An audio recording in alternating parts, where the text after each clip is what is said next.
Dalam kerasnya dinamika korporat yang diwarnai persaingan sengit, Linda berjuang gigih di kursinya, menghabiskan jam demi jam kerja tanpa henti. Dedikasinya yang begitu tulus, nyaris tak tersentuh oleh perhatian dan apresiasi. Baru saja, ia dengan sukarela membantu Donovan, rekan kerjanya, merampungkan sebuah proyek yang sangat rumit, yang sepertinya tak sanggup Donovan itu selesaikan seorang diri. Linda mengatasinya dengan cekatan dan penuh komitmen, berkeyakinan bahwa jerih payahnya akan menuai pengakuan. Namun, ketika momen penentu tiba, dalam sebuah rapat penting untuk mempresentasikan proyek tersebut kepada para petinggi, Donovan dengan sengaja tidak mengikut sertakan Linda. Ia melangkah maju membawa dokumen-dokumen itu, dengan angkuh, mengklaim telah menguasai segalanya dan memastikan namanya yang akan diakui oleh para petinggi perusahaan, tanpa sedikit pun menyinggung kontribusi Linda. Hal itu diketahui oleh Linda sendiri, karena didorong oleh rasa penasarannya, dia pun mengintip dari jauh.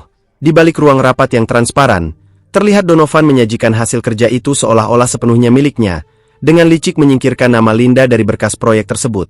Demi meraup seluruh pujian di hadapan para petinggi, di balik kekecewaannya, Linda tampak mencoba untuk tetap tegar. Setelah itu, ketika Linda berupaya untuk melupakan hal pahit yang baru saja dialaminya, dengan bercengkrama bersama rekan kerjanya, berharap menemukan pengalihan di tengah kesibukan kantor.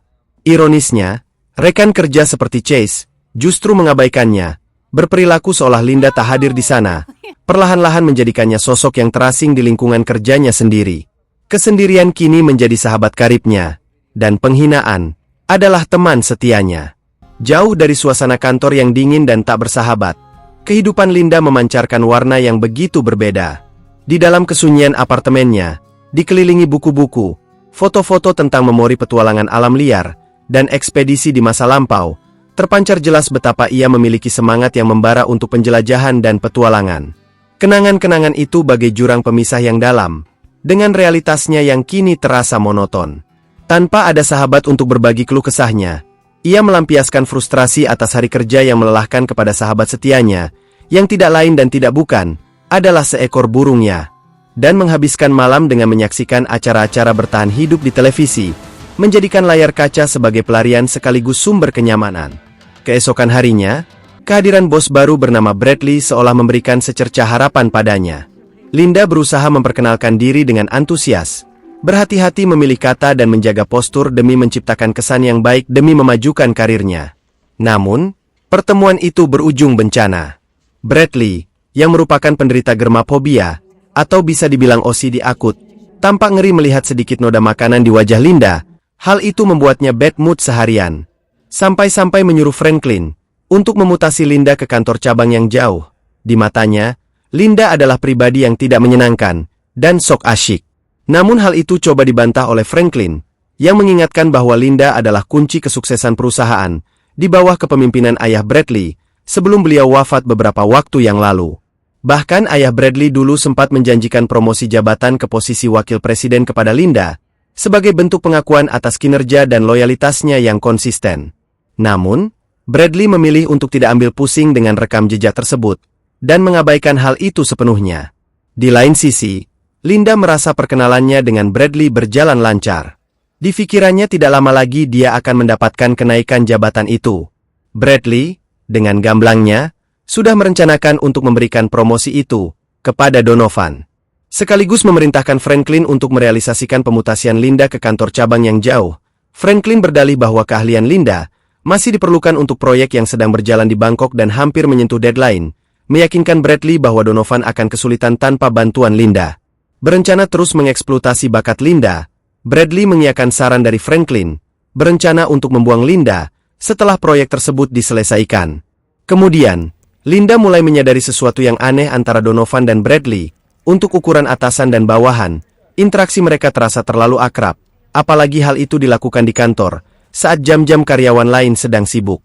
Setelah mengkonfirmasi hal itu dengan rekan kerjanya, dia diberitahu bahwa Donovan telah dipromosikan menjadi wakil presiden. Kebenaran di balik ketidakadilan itu akhirnya terkuak, ketika dia mengetahui bahwa Donovan dan Bradley memang sudah berteman lama sejak bangku kuliah dulu. Promosi itu bukanlah tentang prestasi atau kerja keras. Itu adalah murni kronisme. Diselimuti rasa marah dan muak diinjak-injak, Linda menerobos masuk ke kantor Bradley yang terlihat sedang rapat tidak penting, dengan seorang karyawan bohai. Dengan suara bergetar, namun tegas, ia menuntut penjelasan mengapa ia terus-menerus diabaikan setelah setia selama 7 tahun pada perusahaan. Baginya, sungguh tak tertahankan bahwa Donovan, yang baru 6 bulan di perusahaan, justru mendapatkan pekerjaan yang jelas-jelas layak ia dapatkan. Bradley, jauh dari menunjukkan rasa empati, dengan dingin dan lugas memberitahunya bahwa ia tidak memiliki kualifikasi untuk menduduki jabatan eksekutif di perusahaan. Menurut Bradley, perusahaan membutuhkan seseorang dengan karisma alami, seseorang yang pandai bernegosiasi, sekaligus disukai banyak orang. Kualitas yang ia klaim tidak ia lihat pada Linda. Merasa dipermalukan, dan diambang tangis, Linda diberi satu kesempatan terakhir yang penuh tantangan.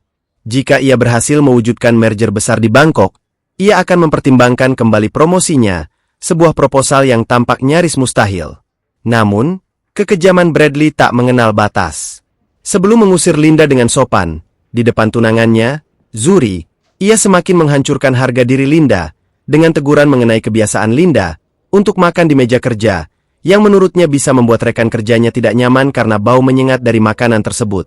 Terlepas dari perih dan hinaan, Linda beringsut kembali ke mobilnya, mencoba untuk menenangkan diri dan memotivasi dirinya sendiri untuk tetap tegar, dan meyakinkan diri bahwa takdirnya masih bisa diubah.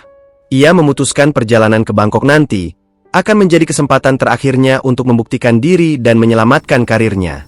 Keesokan harinya, Linda tiba di bandara sebagai pribadi yang berbeda, memaksakan diri menjadi lebih luwes, lebih sering tersenyum, dan menampilkan keramahan, seolah berusaha untuk menunjukkan sikap-sikap yang Bradley anggap tidak dia miliki sebelumnya.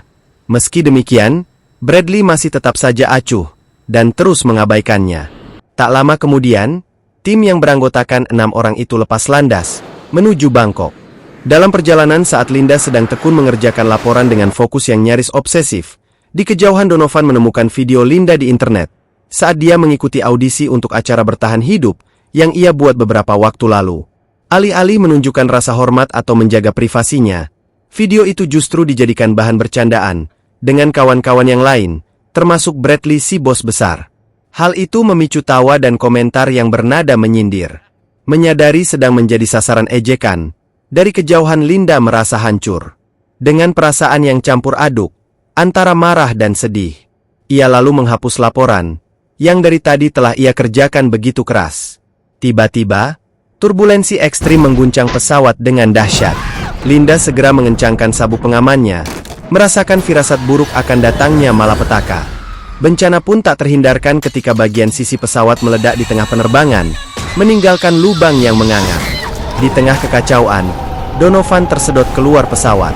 Secara naluriah, Linda berusaha menyelamatkan Donovan, yang saat itu berpegangan pada kakinya. Namun memang dasar tidak tahu diri, Donovan malah berupaya mencekik Linda untuk merebut tempat duduknya. Dalam perjuangannya untuk bertahan hidup, Linda menikam Donovan dengan garpu, dan Donovan pun langsung terlempar keluar dari pesawat, menggantung pada dasinya sesaat sebelum pesawat itu jatuh menghantam laut dengan keras. Setelah berjuang melawan gelombang yang membanjiri kabin dan menghindari puing-puing yang berserakan, Linda berakhir hanyut semalaman di lautan, dan akhirnya terdampar di sebuah pulau tropis.